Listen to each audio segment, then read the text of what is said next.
எங்கே தேடுவேன் எஜமான, எங்கே தேடுவேன் எஜமா, எங்கே தேடுவேன் எஜமான, எங்கே தேடுவேன் எஜமா. மனநல சரியில்லாம காணாம போன எஜமான எங்க போயிருப்பாருன்னு போய் தேடுறது. நானும் மனம் போன போக்குலையும் கால் போன திசையிலையும் அலையிறேன். எஜமா கண்ணுக்கு தட்டுப்படவே மாட்டேங்கிறாரு. நம்ம கண்ணுக்கு தட்டுப்படலைனாலும் பரவாயில்ல, அந்த பூதகுமார மூசா கண்ணுக்கு தட்டுப்படவே கூடாது. அப்படி தட்டுப்பட்டுட்டா சமாதி ஆக்கிடுவா. எஜமா, எஜமா,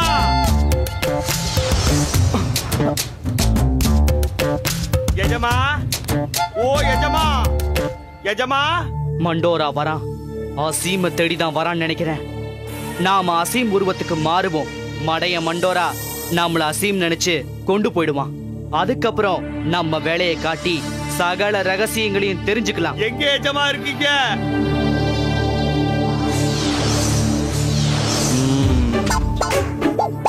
எங்கே தேடுவேன் எஜமான, எங்கே தேடுவேன் எஜமா, எஜமா. மீனு மீனு மீனு வாங்கலையோ? மீனு பெரிய பெரிய சுறா மீன் எல்லாம் இருக்குது. மீனு மீனு மீனு வாங்கலையோ? மீனு எஜமா.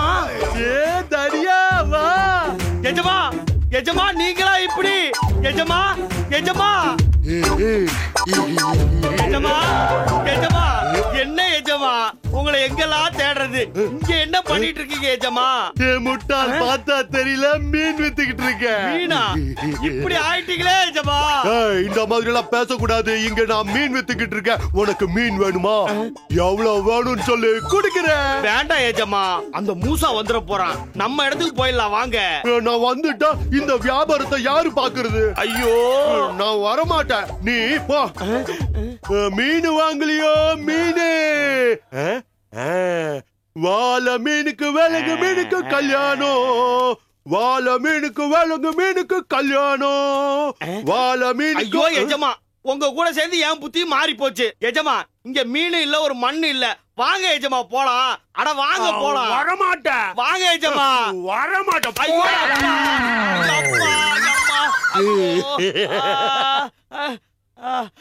ஆறடி 80 கிலோ தனியாளா சமாளிக்க முடியாது.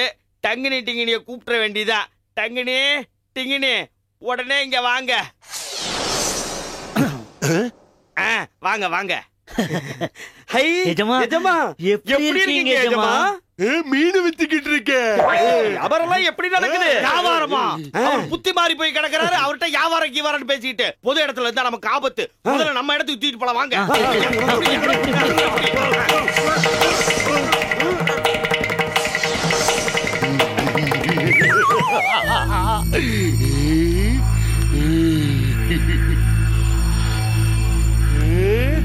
இது எந்த இடம்? இதுக்கு முன்னாடி இந்த இடத்த நான் எங்கேயோ பார்த்திருக்கேனே. வேற எங்கேயும் பார்த்திருக்க மாட்டீங்க, இங்க ஏதோ பார்த்திருப்பீங்க. டிங்கினி, எஜமா கிட்ட லாவணி பாடுறத நிறுத்த போறியா இல்லையா நீ? சரி, நிறுத்திட்டேன். ஒரு வழியா எஜமான கொண்டாந்து நம்ம இடத்துல சேர்த்துட்டோம். சேர்த்தது பெரிய விஷயம் இல்ல, இது வரைக்கும் மூசா கண்ணுல படாம இருந்தாரு, அதுதான் பெரிய விஷயம். நமக்கெல்லாம் சந்தோஷம். சரி சரி, சந்தோஷப்பட்டது போதும். இப்ப இவர் என்ன பண்ணலாம்? வழக்கம் போல கட்டி போட்டுற வேண்டியதுதான். ஆமா, வழக்கம் போல கட்ட அவுத்துருவாரு. வழக்கம் போல என்னைய கட்டையால அடிச்சு போடுவாரு. வழக்கம் போல அவர் எஸ்கேப் ஆயிருவாரு. நம்ம வழக்கம் போல அவரை தேடிட்டு போக வேண்டியது. வழக்கம் போல நம்ம அவர் கண்டுபிடிச்சு. நிறுத்துங்கப்பா. இருக்கிற நிலைமை தெரியாம வழக்கம் போல காமெடி பண்ணிக்கிட்டு.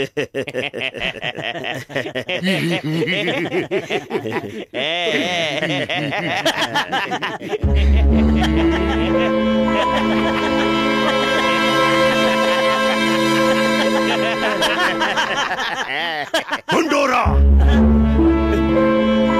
ஏன் நிறுத்திட்டீங்க? வழக்கம் போல சிரிங்க.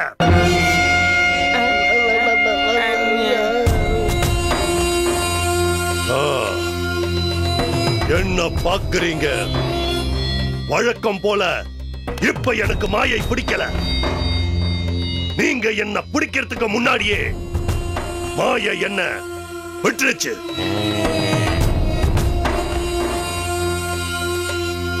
நீங்க என்ன பண்றீங்கன்னு பாக்குறதுக்கு தான் நான் நடிச்சேன். என்ன எஜமா எங்களை போய் சந்தேகப்பட்டீங்க?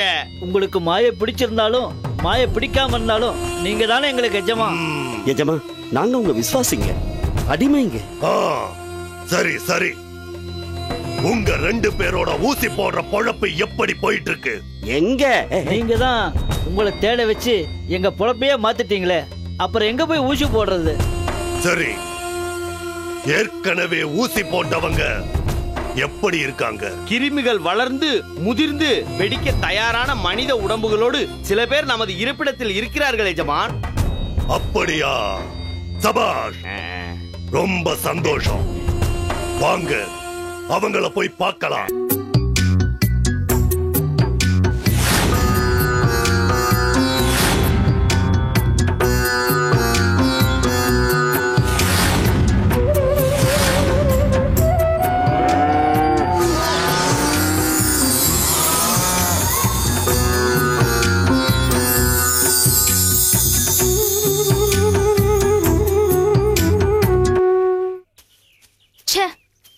இந்திரனும் பிரம்மதேவரும் கிருஷ்ணனோட மாடுகளை கடத்திட்டு போனதுல இருந்து கிருஷ்ணர் உபவாசம் இருந்து தன்னைத்தானே ரொம்ப வருத்திக்கிறாரு. என்னது? கிருஷ்ணர் மேய்க்கிற மாட பிரம்மனும் இந்திரனும் கடத்திட்டு போயிட்டாங்களா? ச்சே, ஒரு நாள் நான் இல்லாதனால எவ்வளவு வில்லங்களும் நடந்திருக்கு பாத்தியா? நான் மட்டும் இருந்தேன், கிருஷ்ணரோட மாடை கடத்த விட்டுருப்பனா? ஏய் அடங்குடா, நீ என்ன பெரிய பிஸ்தாவா? நீ இருந்திருந்தாலும் மாடுகள் கடத்ததான் பட்டிருக்கோம். ஆமா, இது கடவுள்களுக்கிடையே நடக்கிற பிரச்சனை, நம்மளால எதுவும் பண்ண முடியாது. Okay okay.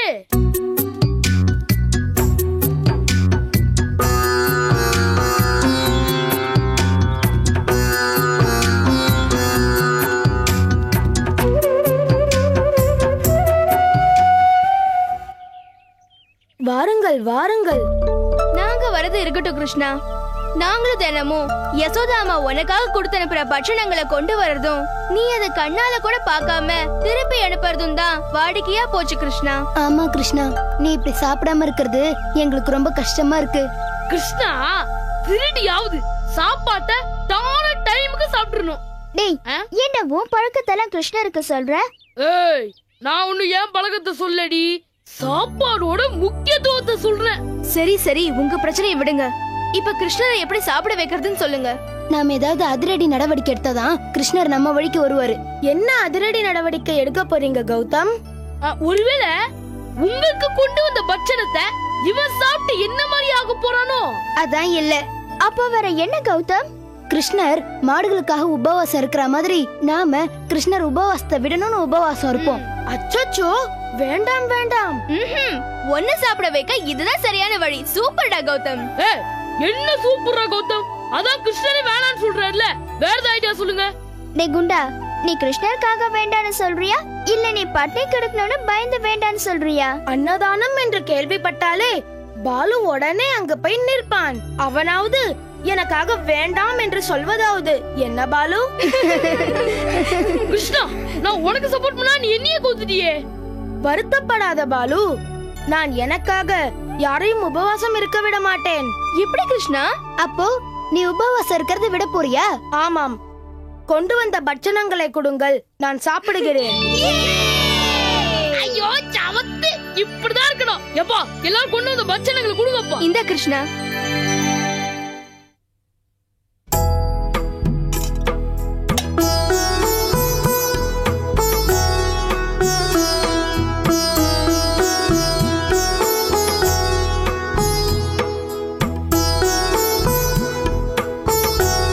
சாப்பிட கிருஷ்ணா.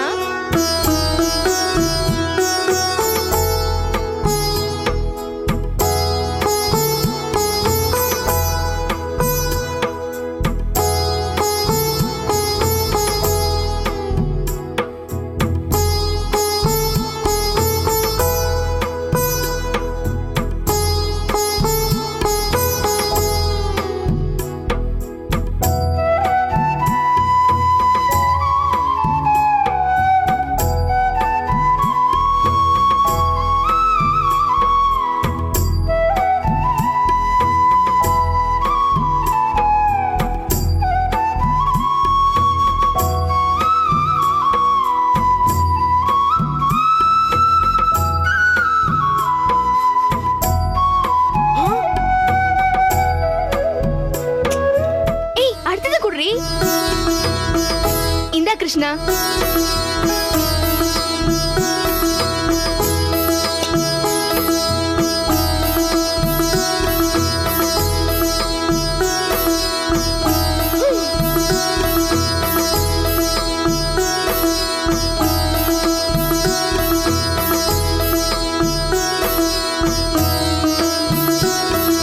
என்ன அவ்வளவுதானா? பட்சணங்கள் தீர்ந்து விட்டதா? கிருஷ்ணா, பட்னி கிடந்தா ஒரேடியா பட்னி கிடந்துடுற, சாப்பிட்டா மொத்தத்தையும் அமுக்கிடுற. உன் கேரக்டர் புரிஞ்சுக்கவே முடியலையே. பாலு, இது 40 நாள் பசி. அதனால் தான் நீங்கள் கொண்டு வந்த எல்லாவற்றையும் சாப்பிட்டு விட்டேன். அதனால என்ன கிருஷ்ணா, நீ சாப்பிட்டது எங்களுக்கு சந்தோஷம்தான். கிருஷ்ணா, எங்கள் கோரிக்கையை ஏற்று. இல்ல இல்ல, எங்களோட உண்ணாவிரத மிரட்டலுக்கு பயந்து. ஆமா ஆமா, எங்களோட மிரட்டலுக்கு பயந்து. இல்லை இல்லை, இது குருவி அமர பனம்பழம் விழுந்த கதைதான். என்ன பார்க்கிறீர்கள்? சூரியனை கண்ட காலை பனி போல மாயை விலகி ஆவினங்கள் வந்துவிட்டன.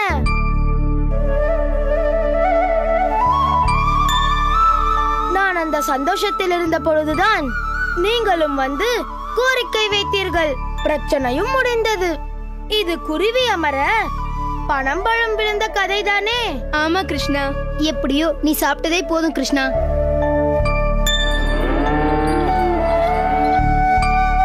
அப்போ அங்க மேயறதெல்லாம் நம்ம மாடுங்களா கிருஷ்ணா? ஆம், அவைகள் நம்முடைய அசல் சொந்த பந்தங்கள்.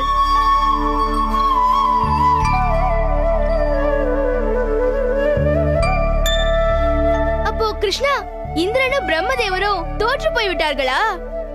இல்லை, யாரும் தோற்று போகவும் இல்லை, வெற்றி பெறவும் இல்லை. எது எப்படி நடக்க வேண்டுமோ அது அப்படியே நடந்திருக்கிறது. எது யாருக்கு உரியதோ அது அவரிடம் சேர்க்கப்பட்டிருக்கிறது. குழப்பம் தீர்ந்தது. மகிழ்ச்சியும் ஆனந்தமும் பொங்கட்டும்.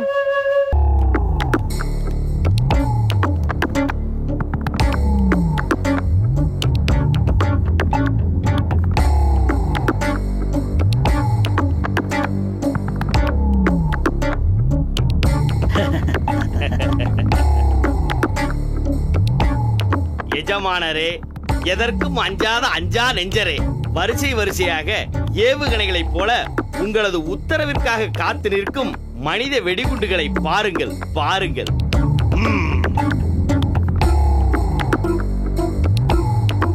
நீங்கள் போ என்றால் போகவும், வெடி என்றால் வெடிக்கவும் தயாராகிவிட்ட இந்த மனித வெடிகுண்டுகளை கண்டு உலகமே பிரளயப்பட போகும் நாள் வெகு தொலைவில் இல்லை. வெற்றி, மாபெரும் வெற்றி. அகில லோக மாந்திரீக சரித்திரத்திலேயே எந்த மாந்திரிகனும் யோசித்து கூட பார்க்க முடியாத, யோசித்தாலும் செயல்படுத்த முடியாத ஒரு மாபெரும் சாதனையை இந்த அசீம் பதூதா அபாரமாக செய்துவிட்டான். இனி என்னை வெல்ல இந்த 14 லோகங்களிலும் எவனும் இல்லை. எனக்காக வெடித்து சிதறப்போகும் மனித வெடிகுண்டுகளே, தியாக கூட்டமே, எனது கட்டளை வரும் வரை காத்திருங்கள். ரொம்ப சந்தோஷமா இருக்கு எஜமா. இதெல்லாம் பார்த்தாலே மூசா அஸ்திரத்தை கொடுத்துருவா. ஆமா எஜமா, எனக்கு ஒரு சந்தேகம். என்ன சந்தேகம்? நீங்க இவங்களை காட்டி மிரட்டியும் மூசா பயப்படாம இவங்களை குணப்படுத்துற முயற்சியில இறங்கிட்டான்னா? அதானே. என்ன எஜமா, மண்டோரதான் முட்டாள்தனமா மறந்துட்டான்னா நீங்களுமா மறந்துட்டீங்க? ஆஞ்சநேயரு லட்சுமணனுக்கு கொடுத்து குணப்படுத்தின சஞ்சீவனி மூலிகை சாரை குடிக்க கொடுத்தா இந்த மனித வெடிகுண்டுகள் ஒரு நொடியில சாதாரண மனுஷங்களா மாறிடுவாங்கன்னு நீங்க சொல்லல? என்ன எஜமா அசந்து போய் நிக்கிறீங்க? ஆமா ஆமா சொன்னேன். தங்கினி, உன் மேலதான் தப்பு. எஜமா சொன்னதை எஜமானுக்கே ஞாபகப்படுத்துறியா? எஜமானுக்காக இல்ல, மறந்து போன உனக்காக தான் ஞாபகப்படுத்தினேன். தங்கினி, நான் உங்களுக்கு ஞாபகம் இருக்கான்னு சோதிச்சு பார்த்தேன். இந்த அசீம் பதூதா எப்பவுமே எதையுமே மறக்க மாட்டான். சஞ்சீவனி மூலிகை லக்ஷ்மணரை காப்பாத்த ஆஞ்சநேயர் எடுத்து வந்ததாச்சே, அதை எங்க போய் எப்படி எடுக்கிறது?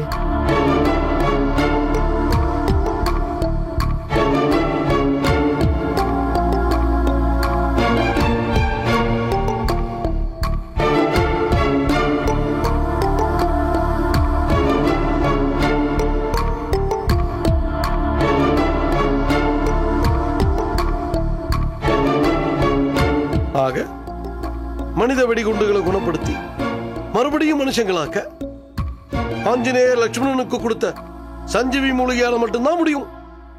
ஆமா தாத்தா. ஏமோசா, அது எங்க இருக்கு, எப்படி இருக்கும், எப்படி பறிக்கிறதுன்னு ஏதாவது தகவல் சொன்னாங்களாப்பா? கூட வந்து பறிச்சு அரைச்சு தரேன்னு சொன்னாங்களாம். இந்த எகத்தாலம் தானே வேணாங்கிறது.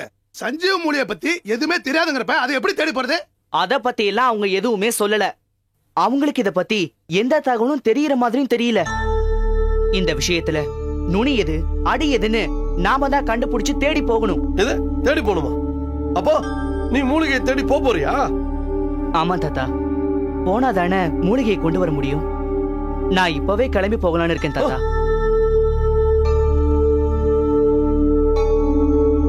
ஏன் எல்லாரும் இப்படி பயந்து போயிருக்கீங்க?